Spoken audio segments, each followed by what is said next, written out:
আপুনি কৈছে প্ৰাণৰ শিল্পী গোটেই ঢেকিয়াজুলিবাসীয়ে সেই প্ৰাণৰ শিল্পী শব্দটো মৰ্মে মৰ্মে অনুভৱ কৰে।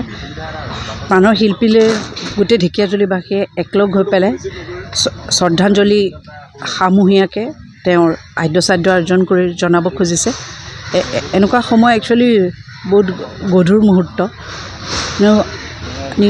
ঢেকিয়াজুলিবাসীয়ে নিজৰ দায়িত্ব তেওঁৰ প্ৰতি পালন কৰিব খুজিছে। আমি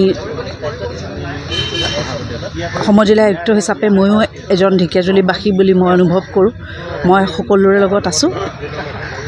তেখেত গোটেই ঢেকিয়াজুলিবাসী হৈ বা মই নিজেও এজন ঢেকিয়াজুলিবাসী হিচাপে তেখেতৰ আদ্যশ্ৰাদ্ধৰ শ্ৰদ্ধাঞ্জলি কাৰ্য আমি কাইলৈ আয়োজন কৰিছোঁ। তাত আমি উপস্থিত থাকিম আৰু আজি আপোনাৰ সংবাদৰ জৰিয়তে আমি অনুৰোধ কৰিম যে যিসকল ৰাইজ ঢেকিয়াজুলিৰ চুকে কোণে বা বিভিন্ন প্ৰান্তত আছে সকলোৱে কালি আন্তৰিকতাৰে আৰু স্বতঃস্ফূৰ্তভাৱে আমাক অংশগ্ৰহণ কৰি কৃতাৰ্থ কৰিব।